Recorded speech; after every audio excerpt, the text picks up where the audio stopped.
The energy draining habits I'm going to share with you in this video are taken exactly from examples I've seen in consults with patients over the past 20 years. If you're tired all the time, I'm sure you're going to find that some of these habits you're doing right now. These aren't obvious things. I'm talking about the way you push through exhaustion, or things you drink, or digestive issues that don't seem connected to why you're so tired. But after 20 years of working with chronically fatigued patients, I've learnt these seemingly small habits are just sabotaging your energy in ways you can't see. In this video, I'll show you these habits keep exhausting you, including ones that doctors probably haven't connected to your fatigue, why conventional medicine's approach often creates more fatigue instead of fixing it, and I'll show you the foundational shift that allows real healing to happen. First, I want you to imagine your body as an ecosystem, a rainforest, for example. Everything's connected, right? The trees, the soil, the water, the animals, they're all dependent on each other. You cut down a tree and suddenly the soil erodes, water runs off, animals lose habitat, and the whole system breaks down. That's exactly what happens when you treat your body like a machine, made of separate parts instead of an interconnected system that's in beautiful harmony. Your hormones, nervous system, gut, immune system, and sleep are constantly communicating. When one system gets disrupted, it creates ripples through everything else. These energy draining habits disrupt your body's natural harmony. But once you understand which habits are breaking down your ecosystem, you can stop them. Sounds simple, right? And your body will start healing itself with that. Habit 1, pushing through exhaustion instead of resting. Here's a huge one our culture reinforces: refusing to admit when you're tired and not allowing yourself to rest. We view rest as a weakness, as something you only do when everything else is done, which of course is never, right? This habit seems like a common sense one, and it's simple, but I'll get to the more complicated ones towards the second half of the video, trust me. When you ignore your body's fatigue signals, you keep pushing, you keep your nervous system stuck in overdrive.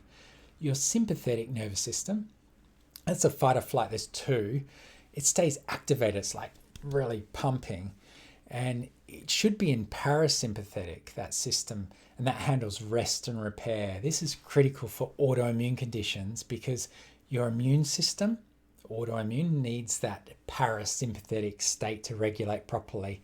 Constant sympathetic, pushing hard mode means more flares, more inflammation, and more symptoms. I remember a patient named Fiona, we'll just call her Fiona, who battled ME, chronic fatigue syndrome, for 25 years, all through teenage years. She refused to accept her exhaustion during university, forcing herself to attend lectures even though she completely crashed afterwards. Instead of resting, she just kept pushing. That pattern of denial kept her trapped in escalating symptoms and flares for years. Rest isn't optional for healing. It's not something you earn. Rest is when your body does the repair work. When your immune system recalibrates, tissues heal, and your nervous system resets. Even micro breaks, just little ones like 10 minutes, where you actually stop, like lay down on the floor and rest, it can make a measurable difference. Sounds simple, but studies show that slow pace routine and regular rest periods can reduce flares by 40% in people with chronic fatigue. I've got a great little journal suggestion actually in the description. I'll put it there, and it helps you focus on micro breaks and calms down your mind. Your body isn't a machine. You're a biological system with interconnected hormones, muscles, and sleep and immune responses that demand downtime for repair. When you push continuously, you develop post-exertional malaise. That's called PEM. That's a hallmark of chronic fatigue syndrome. And that spikes inflammation cytokines, inflaming tissues, and deepening fatigue. Habit 2, caffeine dependency, is keeping you in stress mode. Relying on coffee or caffeine to get you through the day is probably the most common habit I see. When you're exhausted, caffeine feels like a lifeline, right? You feel, yes, coffee, it'll get me going. Every time you drink coffee, you're triggering stress response. Caffeine elevates cortisol, your main stress hormone. Cortisol should be high in the morning, then gradually decreases through the day. But constant caffeine keeps your cortisol elevated all day, tells your body to stay in that fight or flight danger mode and run away from danger.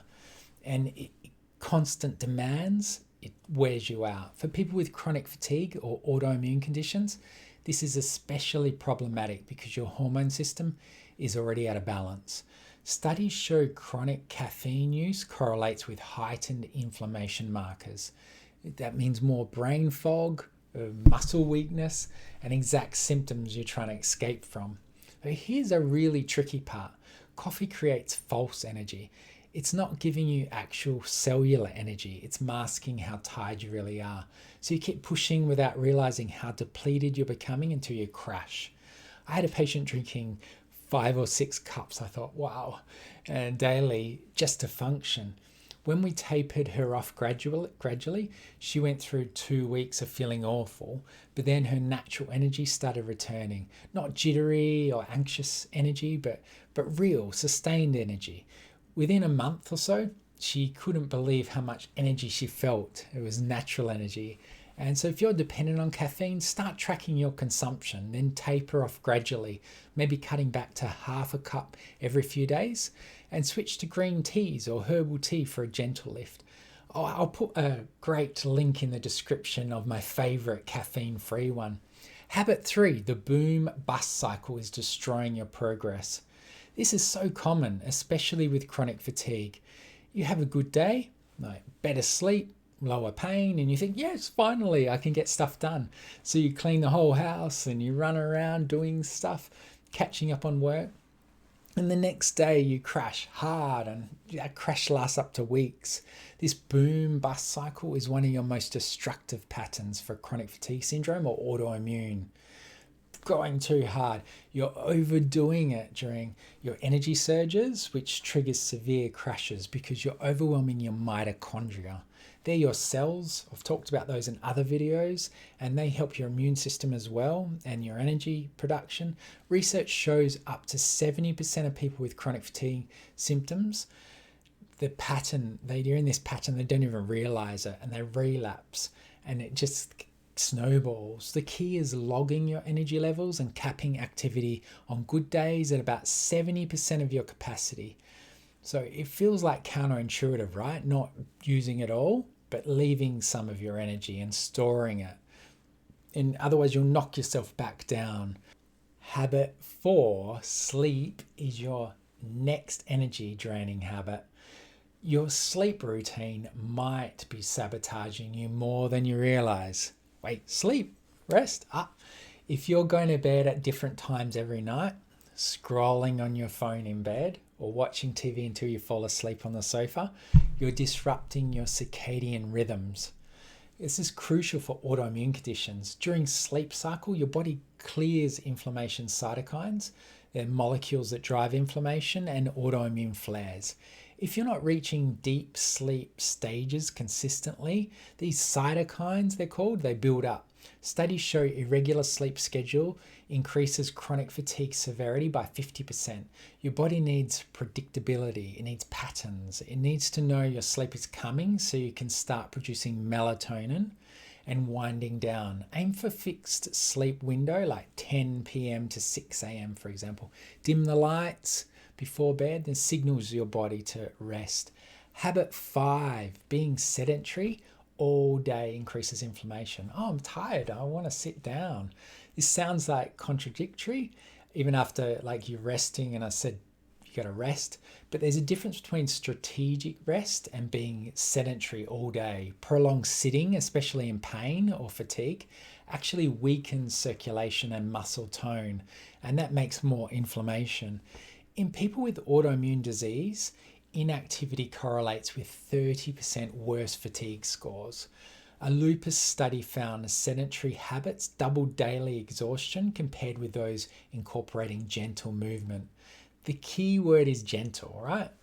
Get up once an hour to stand for 2 minutes, do gentle pushes or on the wall, or just get the blood flowing if that's all you can do. When you stay completely still, blood pools in your legs, oxygen delivery drops, and your muscles get weaker.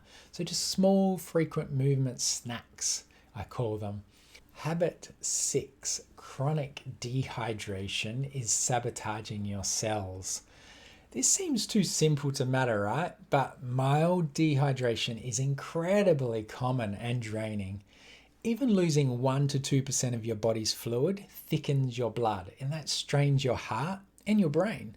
And it compounds chronic fatigue syndrome, gives you things like dizziness, lethargy, or brain fog. Research shows even mild fluid loss elevates fatigue hormones by 20%. For autoimmune conditions, it's directly linked to more frequent flares because your body can't detoxify properly without enough water. So carry 1 litre bottle with you and refill it 3 times a day if you can. Make it visible, make it easy. Your cells need water to produce energy. Without it, everything slows down. Habit 7, treating symptoms in isolation creates more problems. Conventional medicine often treats health by isolating symptoms separately. Oh, high blood pressure, for example. Oh, here's a medication. Digestive issues. Here's another medication. Not sleeping. Here's a sleep aid. But none of these treatments look at why you have these issues. I love this topic. And those medications often create new problems as well and side effects. Like beta blockers for blood pressure reduces natural sleep hormones in 25% of users. So now you've created a sleep problem which fuels fatigue and worsens immune function. This fragmented approach misses everything in your body. It doesn't see the connected picture. Your gut affects your brain, stress affects your immune system, sleep affects inflammation. When you treat one symptom in isolation, you're not addressing the root cause and often create a ripple effect through it all. Work with practitioners who look at your whole body health picture and ask why symptoms are happening. You've got to take control of your health and ask why. Understand it. So habit 8, ignoring your gut issues that fuel your exhaustion. Yeah, gut. Don't ignore bloating, constipation, diarrhea, or digestive issues because they don't seem to relate to fatigue. They actually do. Your gut and your brain are connected, and the constant communication through the gut-brain axis. When your microbiome is out of balance, it can leak toxins into your bloodstream. This is called leaky gut. Those toxins inflame your nervous system and they spike fatigue. About 60% of people with autoimmune conditions have gut-related symptoms contributing to exhaustion. Track your symptoms in your journal. Notice what foods make things worse. Connect the dots between gut health and energy levels. They're absolutely related. Habit 9, unmanaged stress is eroding your energy. Chronic unmanaged stress is one of the biggest energy drains. When you're constantly worried and overwhelmed, cortisol stays elevated, eroding energy stores and triggering autoimmune flares. Up to 80% of autoimmune disease onsets are linked to acute stress events, like divorce or whatever, or financial. Fiona, example, struggled with chronic fatigue syndrome, eventually realized suppressed trauma of an earlier accident was inside her body. Sounds woo-woo, but breath work and body-based therapy processed that as emotions, and the fatigue dropped within a couple of weeks. Your body stores stress in tissue and nervous system. Until you give it a way to discharge, it keeps building. Every 5 minutes of breath work daily can shift you out of survival mode into calmer state, and healing really happens. Habit 10, poor posture is compressing your healing symptoms. Slouching or poor spine alignment compresses nerve and impairs signals that regulate energy and immune function. Your vagus nerve, crucial for calming your nervous system and regulating inflammation, can get disrupted by poor posture. About 40% of people with chronic fatigue have worsened symptoms related to nerve compression and impaired vagus nerve function. Like I think about fibromyalgia, Gentle alignment work can improve circulation and elevate exhaustion. Set reminders to check your posture through the day. Oh, I've got to sit up. Roll your shoulders back or forward. Lift your chest. Strengthen your spine. These tiny adjustments can keep your nervous system functioning optimally.